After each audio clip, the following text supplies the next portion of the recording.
time now to review headlines on today's newspapers with the Ombudsman of this day and Arise Media Group, Kayode Komolafe. Good morning, Mr. Komolafe. This beautiful, beautiful Easter Sunday. Mr. Kayode Komolafe. Happy Easter to you. Happy Easter, KK. Good morning. Happy Easter, Mr. KK. Happy Easter, Steve. Happy Easter to you too. Happy Easter. How is Abuja? Yeah. Hope you are good there. Very, very cool. Okay. Very cool. All right, KK. So we go into the newspaper review, and we'll start with this day on Sunday. Let's take it from top to bottom, and it's a good one. Excitement among stakeholders as Air Peace operates full capacity to London on inaugural flight. Keyamo promises to protect Nigerian carriers to sustain flights on international roads. We discussed that earlier on the program with a special report by our own Abi Owolawe. And below that on the strip is a story on page 10 of today's paper. Police arrest 8 suspects over murder of officers in Delta. And below the masthead, Labour Party's cracks widen as Obi threatens to dump party. That's on page 12 of today's paper. We did have yesterday a guest, of course, who spoke extensively about the crisis in the Labour Party and the way out for Mr. Peter Obi. Under that story is the story that addresses what everybody is celebrating today, particularly the Christians. In Easter messages, leaders, others sue for peace, love, sacrifice, humility. Khan urges Nigerian leaders to govern with wisdom, fairness, integrity, compassion. CDS demands sacrifice, courage from armed forces of Nigeria. And the lead story itself, Rivers Assembly threatens to resume impeachment proceedings against Fubara.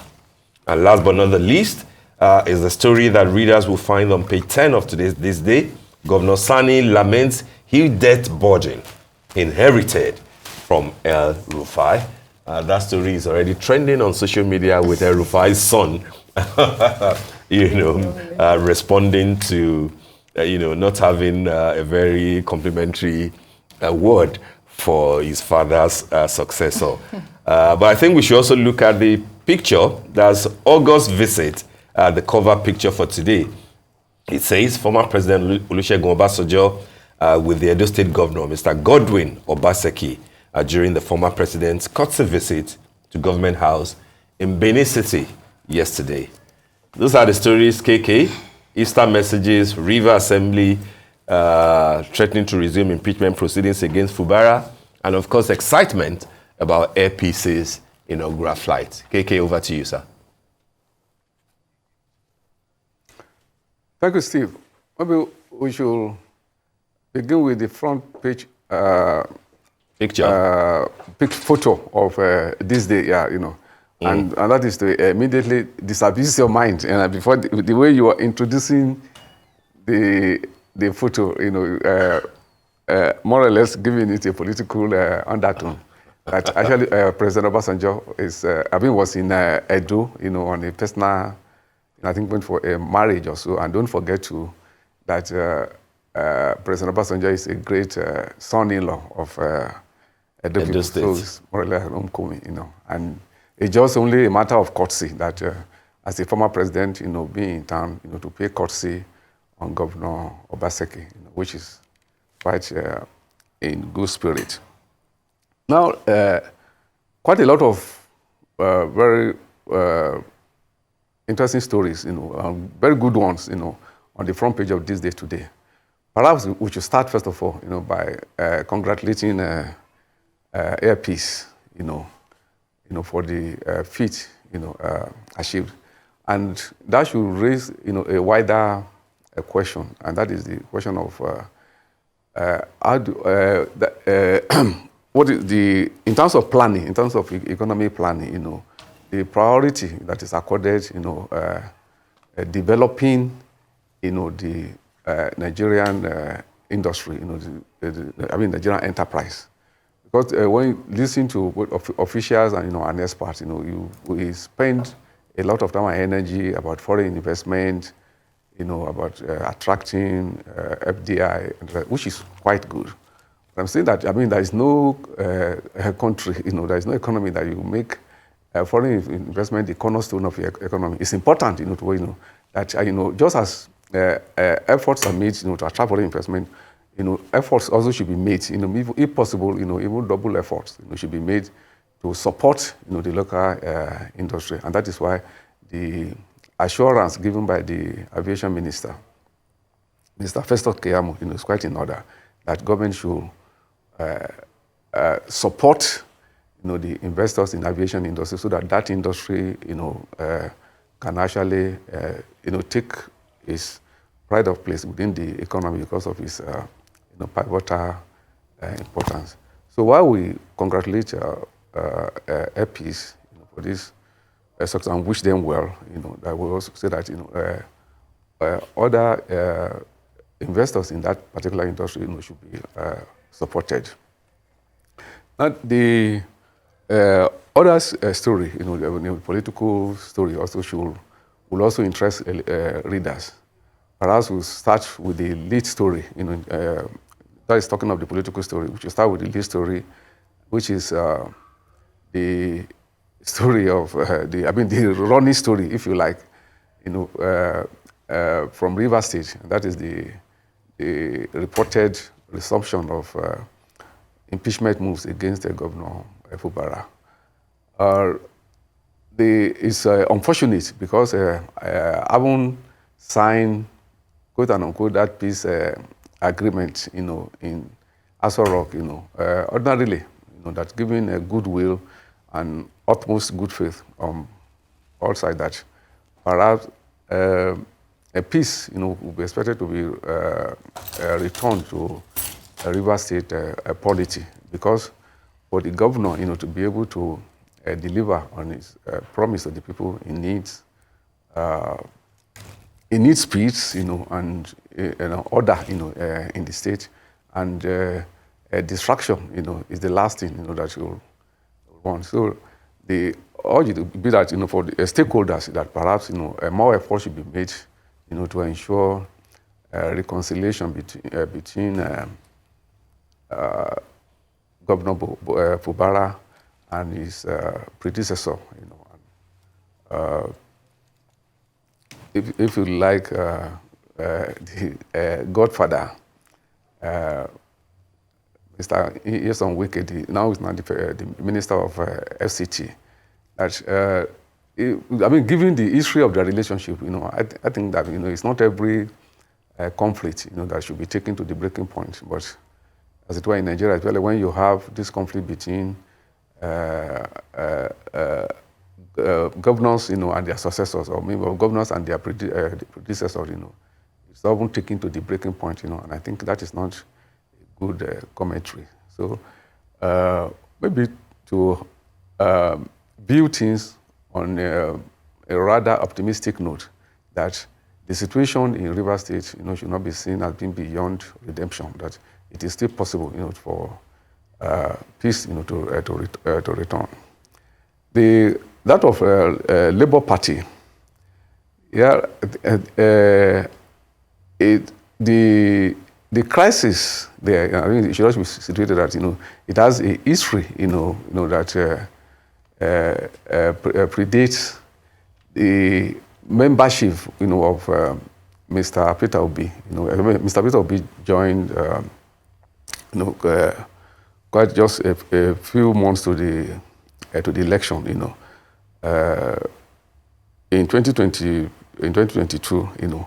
But before then, you know, don't forget that, you know, that I mean, there's been a crisis in Labour Party, that they had to go to court, and that Abure is a chairman, you know, I mean, it's based, you know, on some victory in court. But the contradictions, you know, which, you know, are only been there, you know, they are now just only coming into the open.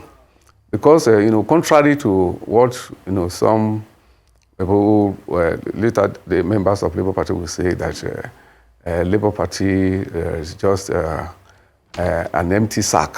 I mean, just an empty sack, just waiting for a content, to make it stand. It's not so, Labour Party has been, one of the oldest, party, that it had, long before the 2023 election, Labour Party had produced a governor, Governor Mimiko, contested on the platform of Labour Party twice and won, and governed, on a program, which he never denied that was distant, from, the program of Labour Party, which is that, that the program of Labour Party actually is what we could call some kind of, left of the center, program, and if you look at the tenure of Governor Mimiko, he actually professed, some kind of social democratic content, in terms of his emphasis, on education, healthcare, especially at the basic level,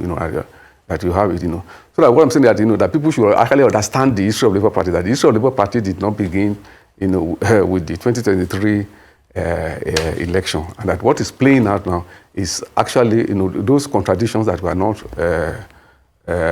resolved then. The other contradiction is that, that ideologically, is the sort of politicians that have come to, seek the tickets of Labour Party to concern, I really have no business, being members of Labour Party, because ideologically, that what their position in politics, are quite at variance with what, the Labour Party, stand for. So the battle now, for the soul of Labour Party, perhaps, is to return it, into its original form, and that will, so if Mr. Peter Obi, decides to quit the Labour Party, I think it will be quite consistent, with what should be the normal dynamic of things, because in reality, right-wing politicians like Mr. Peter Obi had no business being a member of Labour Party in the first place. And some of the people who, because of the emergency, the moment of looking for a platform to contest, had no business. And it was in the course of securing the membership of Labour Party and consequently having tickets of Labour Party to contest that a lot of distortion, has been brought, to the character, of Labour Party itself. So if at the end of the day, Labour Party is restored, to its original formula, then it could have succeeded. Because I'm saying this because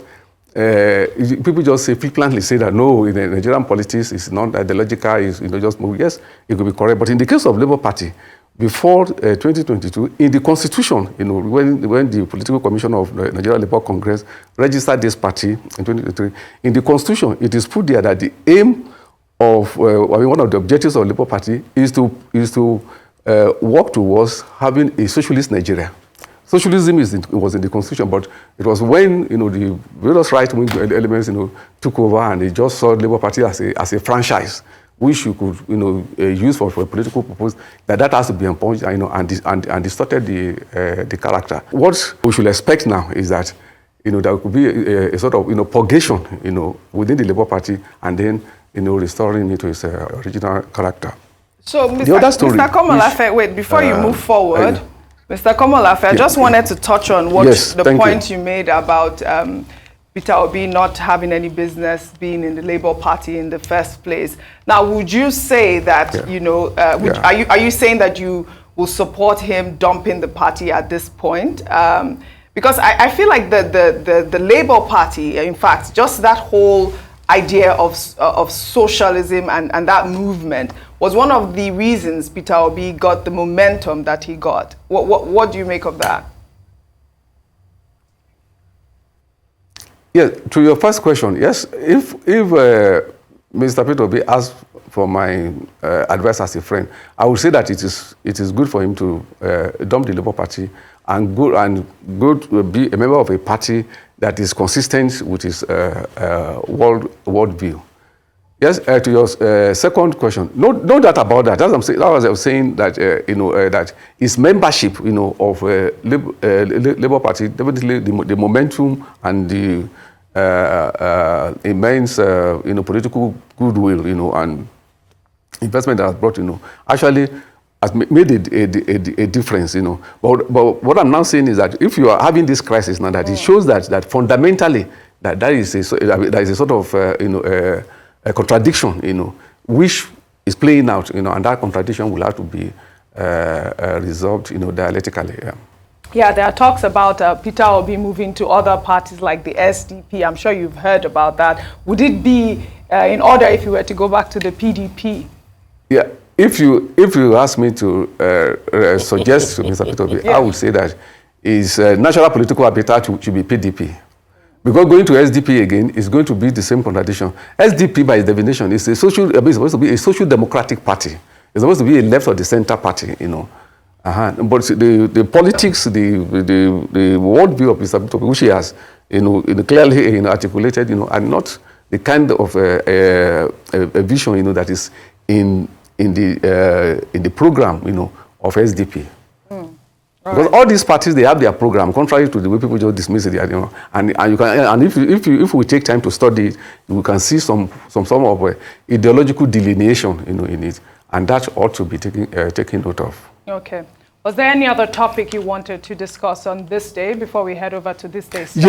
Yes, very, very important. Yes, the situation, just before we take style, is very important. The situation is in Delta. I think it is reassuring that now, the police, have now, arrested, some people, which is now, and that is consistent with what the senior advocate, Femi Falana, was suggesting, that now at this stage, that the matter, should be left with the police, to do the investigation, do the arrest, and then ensure, proper prosecution of those who are suspected to have committed the crime. So I think it's in good order, and I think more effort should be made.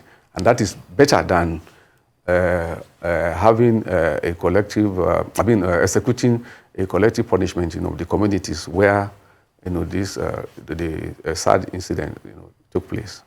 All right. Thank you, Mr. Komolafe, for that. And let's now move over to this day's style. If we can pull up this day's style, the cover picture there. First 100 years.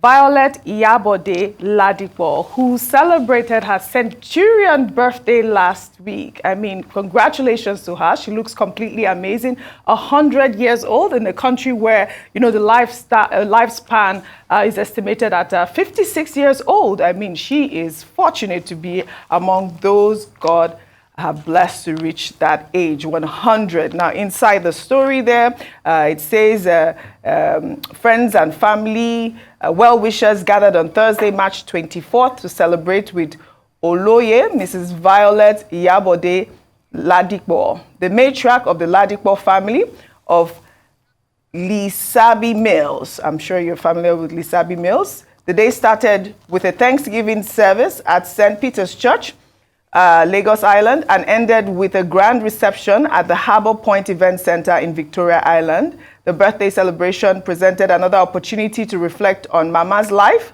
and her achievements and acknowledge the efforts and contributions she's made in no small measure to the Nigerian food industry. It was a fun-filled day with many notable Nigerians present to celebrate and honor the graceful Amazon. She truly is a graceful Amazon. I did see some videos of her on social media. Some of the dignitaries that attended that event include former governor of Cross River State, Donald Duke, and our very own Rufai Oseni was there as well. It looked like a fun-packed event. She looked really strong in the videos that I saw her. She obviously is an astute businesswoman and well-respected voice in the food processing industry. She actually assumed control of Lisabi Mills as managing director in 1962 at the age of 37 when her late husband, Josephus Kayode Ladipo, unexpectedly passed away in 1961. We at Arise News are wishing her happy birthday again and congratulations on her centurion birthday. Huge congratulations. Mr. Komolafe, I'm sure you love these types of stories. I'd like your comment before we move over to another topic. Yeah, really great story. Happy birthday to Mama Ladipo. I think she's truly blessed. And I don't know, OG, if you have watched the clip, a clip on the birthday, Yes. and you could see that Mama's dancing steps, Yes. we'll be aching to the dancing steps of a 27-year-old. I'm telling you, I was truly woman, inspired. And not a 100 years young, exactly, truly, happy birthday to her, and congratulations. Yeah. Well, I hope I reach 100 years old. Adeswa, what are your thoughts? Really quickly, then you take another paper. Amen. I hope I reach 100 years old. I was saying Adeswa. Yes. Well, I hope so too. Do you want to reach 100? Yeah. Maybe just 100. I don't know if I want more than but that. if you can look like Iyabode, why not? And she was dancing beautifully. If True. you can reach 100 and be like her, why not? I want to reach whatever age God wishes to gift me Yes, with. absolutely. So are we moving on to the Sunday Tribune? The largest story there, the headline there under the masthead is low celebrations at Easter as food inflation hardship worsen. The writer says chicken prices rise to 23,000 naira. Atiku, Ganduje, governors, others felicitate with Nigerians and preach love. The rest of that story is on page 6 and page 7. This is no surprise. We've been talking about food inflation for a long time here. It's very sad to see that even in times of celebration, people's hardships are highlighted. The story under that we've spoken about earlier, which is El Rufai's, the issue with El Rufai and Sani Uba of Kaduna State. Title is El Rufai's government left $587 million, 85 billion naira in debt. We can't pay salary now. And the story next to that, what Tinubu government should have done better, that is on page 14 by Oshuntokun. And NECO to conduct SSCE for Nigerian students in Saudi Arabia. That story is on page 5. The story on page 4, a huge story, I know, for a lot of Nigerians. Businesses suffer as epileptic power supply continues nationwide.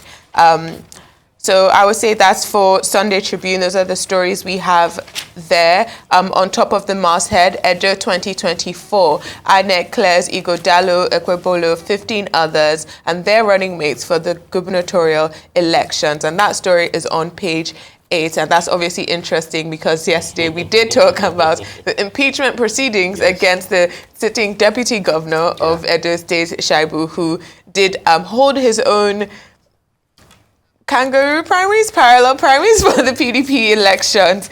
And the other story there, the last story on the Sunday Tribune front page, is only end of farmers' herders crisis and kidnapping can reduce the price of rice. And that story that's a statement from Rifan, and that is on page 8. All right, KK, would you like to take the stories on the cover of Sunday Tribune, or should we add that of Sunday Telegraph to it, so that you can take the two of them together? KK. Oh, okay, let me take that of Sunday Tribune. Okay. Let me take that of Sunday Tribune quickly. Yes, please proceed. Just two of the Sunday Tribune. Yes, one is actually the story of the day, which is Easter message, And I think it's quite appropriate that, while we talk of food,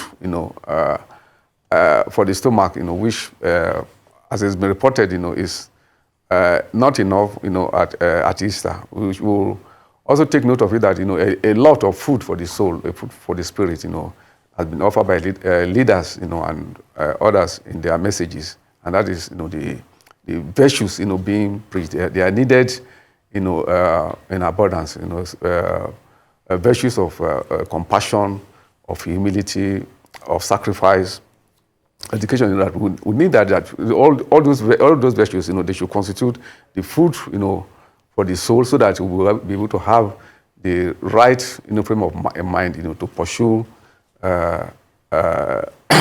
the material needs, of the people, especially food. I think those messages, from leaders, they should really sink, and the leaders themselves and also should also, show example, by demonstrating those virtues so that the people to whom they are preaching those virtues will also go along that will have a great country.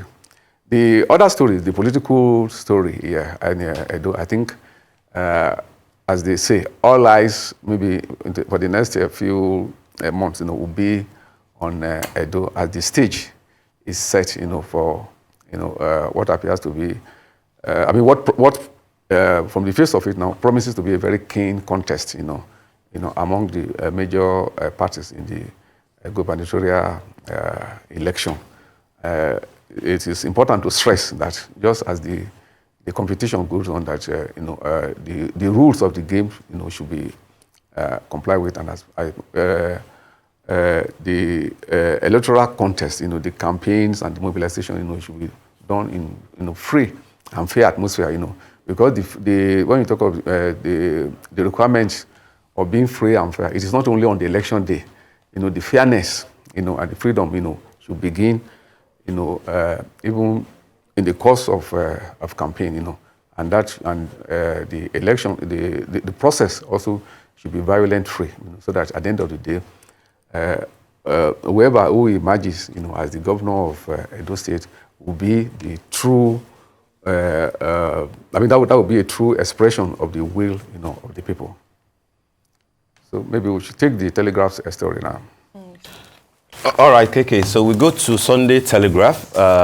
It's quite a political cover, save for the story on CBN. It's a political cover for Sunday Telegraph. The banner headline has the kicker 2027.